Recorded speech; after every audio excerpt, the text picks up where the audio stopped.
রাম হের শুনি রুক্মিণীর ভয় হইলা দূর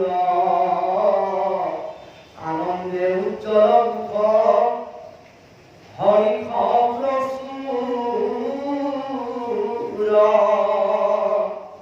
দিলে কোন ভৈর মাধ মরকে না গণে অসরল পাঞ্জর কাটি পেলাইলতে খনে নিমিষতে শত্ৰু পক্ষৰ পৰা যিমানবিলাক চৰাই আহিছিলে সকলোখিনি কাটি পেলাই বিনাশ কৰি পেলালে। ৰাম সাত্যকী সংক্ৰমণ কৰা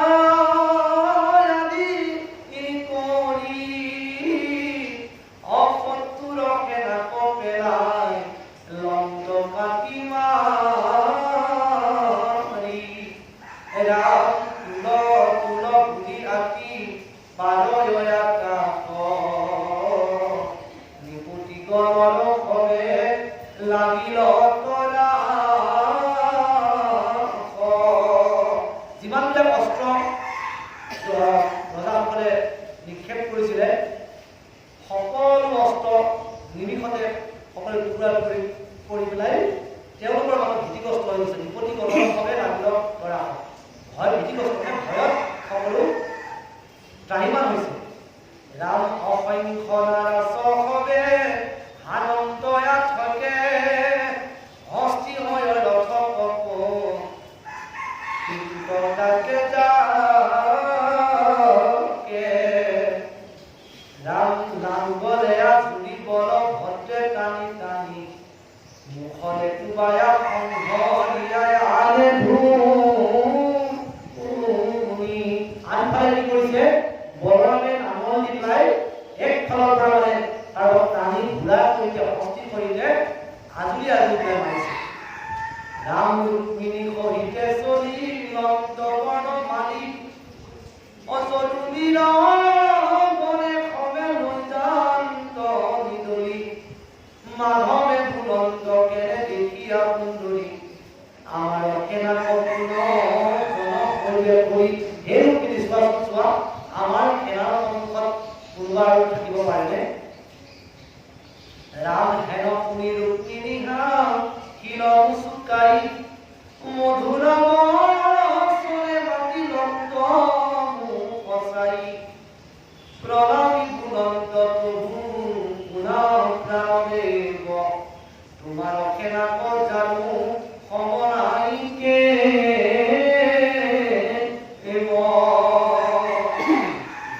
ৰাম একে তোমাক কৰি কৰি আছো শ্ৰমিক কৰি যেন তেন মতে ৰাখি দিওঁ প্ৰাণ নভৰি। প্ৰভু সেইকাৰণে মই তোমাক সহস্ৰ ৰজাসকলৰ বীৰৰ মাজৰ পৰা তোমাক মই নিৰ্বাচন কৰিছো। এতিয়া নিৰ্বাচন কৰাটো হৈছে ডাঙৰ কথা যে আপুনি উপযুক্ত এইখিনিতে ক'ব পাৰি যে আমাৰ নাৰীসকলে যেতিয়া স্বামী নিৰ্বাচন কৰে খুব গুৰুত্বপূৰ্ণ এটা কথা কৈছে।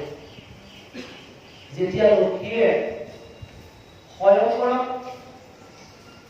পাতিছিলে লক্ষীৰ স্বয়ংবৰ তাত লক্ষীয়ে কৈছে মই আপোনাক এনেই স্বামী কৰিলো যে ইমান সহস্ৰ বীৰৰ মাজত যে মই আপোনাক স্বামী কৰিছো ইয়াৰ কাৰণে এইটোৱে এতেকে তোমাকৰ কৰি আছো স্বামী যেন তেন মতে ৰাখি নিউতা নহয় তুমি মোক ধৰি লৈ যোৱা প্ৰভু আৰু মই তোমাক স্বামী এনেই কৰা নাই।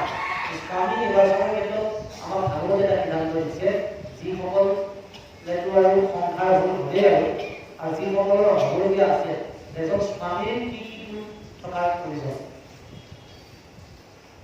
তো প্ৰথমে কি কৰিছিলে যে যেতিয়া লক্ষীয়ে স্বয়ংবৰত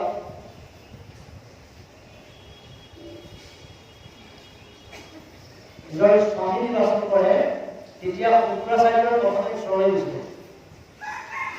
আচন্ত শুক্ৰাচাৰ্যক মানে শুক্ৰাচাৰ্যক কৈছে যে হয় মই জানো শুক্ৰাচাৰ্য এজন মহা তপস্বী জ্ঞানী পুৰুষ।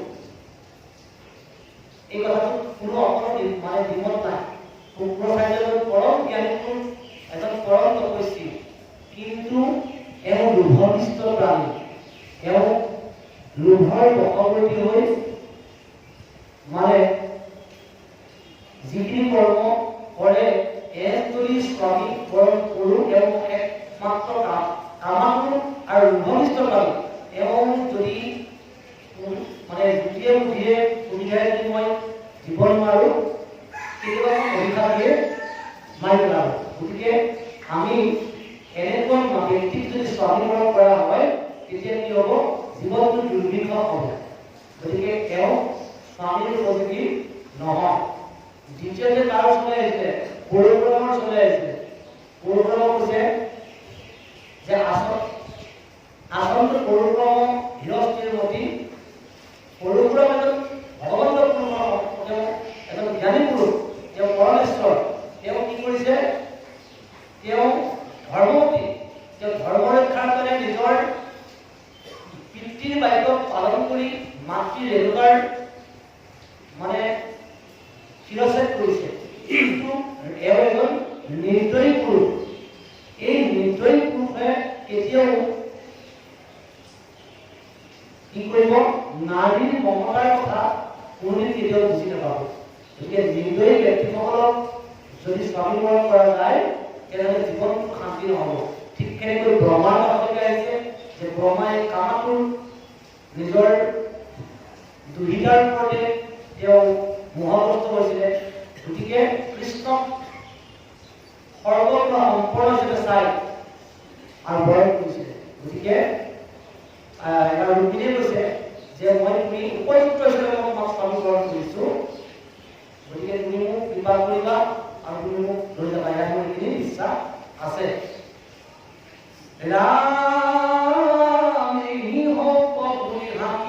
থাকি লৌৰাই জৰুৰী বলে কেৰি নেই কাটিবা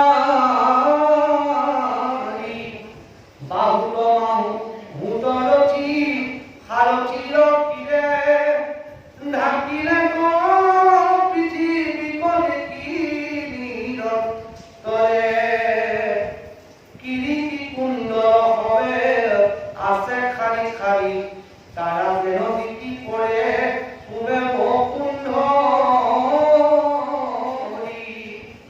অসংখ্য টকা হস্তি আছে পৰি পৰি ধনুবনা কৰ্ম আৰু আছে মুঠি ধৰি কাটা ভৰি ভৰি আছে কোটি কোটি উত শৰণৰ অসংখ্য আছে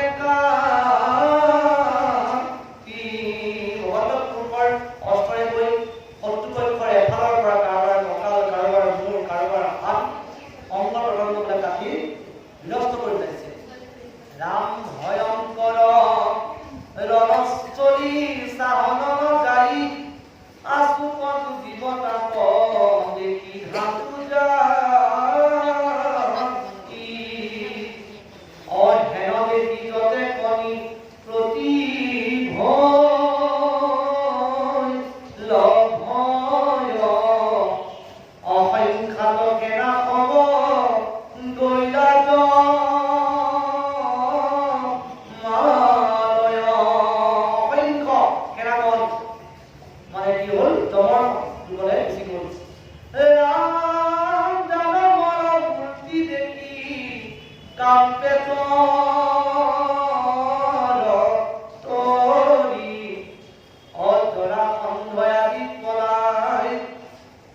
আদি পলাই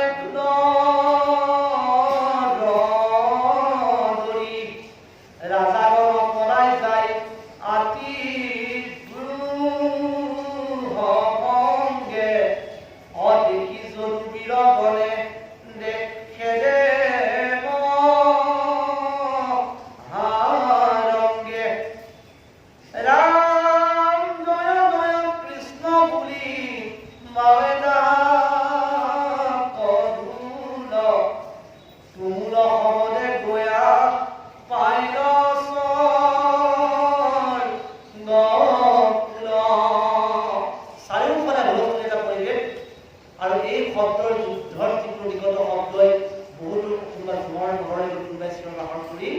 যে স্বৰ্গত গৈ পেলাই তাৰ যিটো হুলস্থুলটো গৈ পেলাই পাইছিলোঁ। কৃপালু বা বান্ধৱ আই ৰাত্ৰি সমস্ত বৈকুণ্ঠৰ কল্পটোৰ ভাগৱত শাস্ত্ৰ ইহাৰ উত্তম ফল হৰিনাম মাত্ৰ। অৰ্থাৎ এই ভাগৱত শাস্ত্ৰৰ মূল ফলটো আচলতে নাম। অকণমান পৰিৱেশটো হেৰি হৈ আছে, আমি বৰষুণ এজাকো পৰি গ'ল, গতিকে আপোনালোকৰ যদি ইচ্ছা কৰে অকণমান 1 মিনিটমান 2 মিনিটমান সময় অকণমান সকলোৱে একেলগে মিলি আমি নামলৈকে যাব পাৰোঁ, এই ব্যৱস্থা হয়। অকণমান যিহেতু শ্ৰৱণৰ কীৰ্তন বৈকুণ্ঠ কল্পটোৰ ভাগৱত ইয়াৰ নামেই হ'ল শ্ৰেষ্ঠ, গতিকে আমি এটা অধ্যায়টো আৰু অধ্যায়টো যিহেতু এখন যুদ্ধ বিগ্ৰহ হৈ আছে, ইয়াত অধ্যায়টিৰ মূল তাত্ত্বিক কথাখিনি বৰ ৰস চাব। যদি আপোনাৰ সকলোৰে আইডিয়া হয়, সকলোৱে ভাদ মাহৰ এটা সুন্দৰ পৰিৱেশ, এইটো সিংহ মাহ বুলি কোৱা হয়, যে নামৰ যোগেদি অকণমান সময় মুকলিত কৰক। আমি ৰাজাবাবুকো অকণমান আগুৱাই আহিব কাৰণে বিচাৰিছোঁ। আৰু যদি বাদ্যযন্ত্ৰ আছে কিবা নাগাৰা আছে নেকি বাৰু? আছে তো সাজু হওক, আমি 1 মিনিট সময় সকলোৱে মিলি নাম লম, তাৰপিছতে মই আকৌ আহিম বাৰু। আমি পাঠ কৰি আগবাঢ়ি গৈছোঁ, আপোনালোকে সাজু হওক।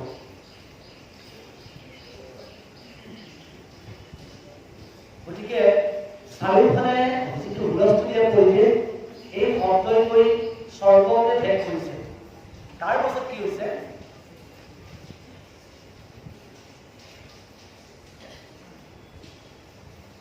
আকাশত দেৱগণে কৰে জয় জয়, কৃষ্ণ ৰক্ষিৰত বিগ্ৰহ পুষ্প পৰিক্ষয়, যতে কণিপতি খবে গৈল বুদ্ধ হাৰি, ৰুক্মিণী সহিতে ৰংগে চলিলা মুৰাৰী, ৰাম শিশুপাল ৰাজা ভৈল বাতুল প্ৰয়ায়, হৰাইল বিহাৰ কন্যা সুকে ধাতু যায়।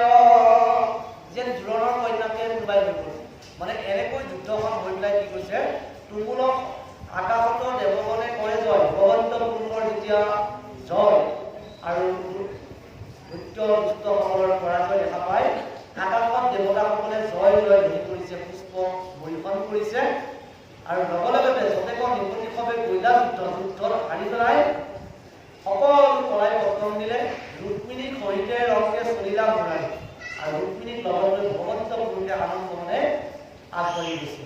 আৰু শিশুপালৰ ৰাজা হৈলে বাতুল, যে শিশুপাল বলিয়াৰ দৰে হ'ল, বাতুল মানে পগলাৰ দৰে হৈছে, কি কৰিব কি নকৰিব, যিহেতু মানে ৰুক্মিণীৰ প্ৰতি বেছি টানটো আছিল শিশুপাল, বিশেষভাৱে শিশুপালে বহু আশা কৰিছিলে যে ৰুক্মিণীক বিবাহৰ কাৰণে।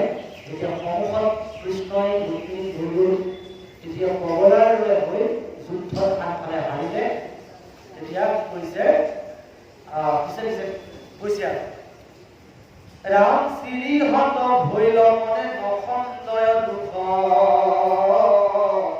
ধান দিলে হৈ আকৌ শুকাই আছে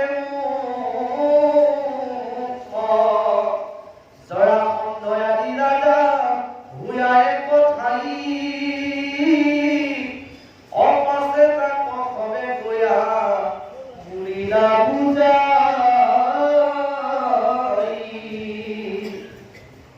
গতিকে এনেকুৱা অৱস্থা হৈছে, শ্ৰীহত ভৈলা মনত মানে দুখ বোলা বস্তুটো নকৰাই, এনেকুৱা হৈছে কেতিয়াবা কিবা এটা নোহোৱা ঘটনা এটা হৈ যোৱাৰ পাছত ধান দিলেও আকৌ ফুটে বুলি কয় নহয়, যেন মুখত ধান দিলে মানে আকৌ ফুটিব, এনেকুৱা কৰি দিবলৈ হৈছে।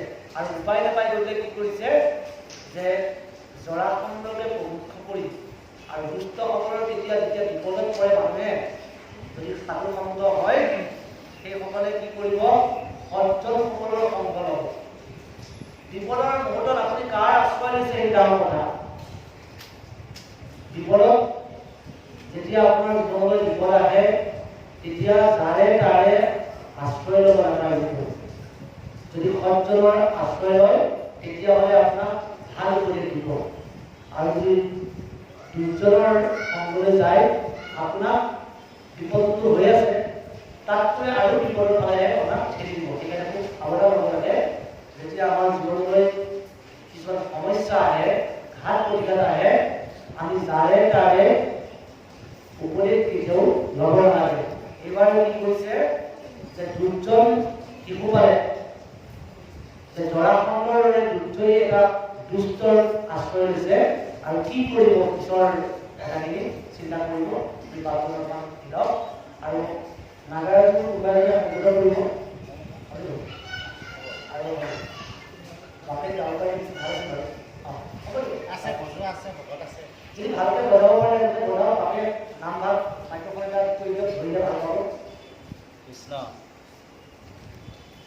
আমি এইখিনিতে আপোনালোকৰ লগত সকলোৱে পৰিচিত যে মৰিগাঁও জিলা শাখাৰ শ্ৰদ্ধাৰ আমাৰ গতিকে শ্ৰদ্ধাৰ মৰমৰ ৰাজা আৰু আমাৰ লগত সুযোগ হৈ যায় যে আপোনালোকৰ এই দ্বিতীয় এখন বৈকুণ্ঠ পাৰিষদ হৈ যায় ইয়াতে আছেহি। গতিকে আমি প্ৰাৰ্থনালৈ সেৱা নিবেদন কৰিছোঁ। কৃষ্ণ যিকেইটা দিন থাকে ভগৱন্তৰ কৃপা কৰক, আপোনালোকৰ মাজত থাকি ভগৱন্তৰ বৃন্দ গাই যাওক, আপোনালোকক দি যাওক আৰু আপোনালোকে পাঠ কৰক। আমি অকণমান সময় তেনেহ'লে নামলৈকে আগবাঢ়িছোঁ। এবাৰ নাম গাওঁ, আকৌ পুনৰ আমি থাকি আগবাঢ়ি আহিম।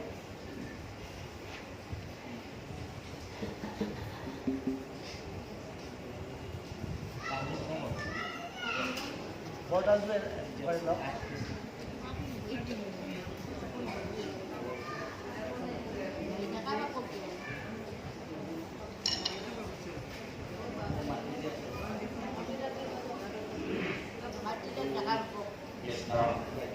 ডেকা বাজনাক আমি ঘোষণা কৰিব বিচাৰিছোঁ।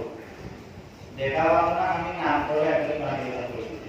কৃষ্ণ কৃষ্ণ কৃষ্ণ আমি পুনৰ বৈকুণ্ঠৰ কল্পতৰু ভাগৱত শাস্ত্ৰ ইহাৰ উত্তম ফল হৰিনাম মাত্ৰ, হৰিনাম হৰিনাম হৰিনাম গতি, হৰিনাম ভগতৰ কেৱলে ভগতি কেৱলে ভগতি। আমি সকলোকে শ্ৰদ্ধা জনাই এফাকি যিহেতু ভালেমাহ নামভাগি নাগালে মানে মনটো ভাল নালাগিব, সেয়েহে আমি অকণমান আকৌ পুনৰ বাবলৈ আগবাঢ়ি যাওঁ। আমি সকলোৱে সহায় সহযোগিতা কামনা কৰিছোঁ।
ৰামন পদে মই দান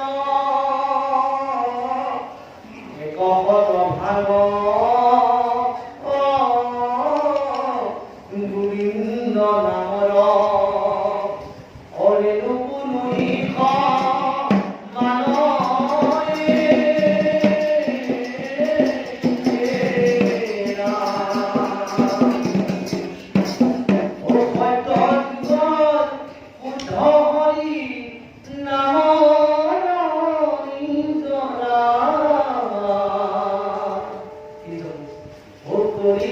শংকৰে আনে বৈকুণ্ঠ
Oh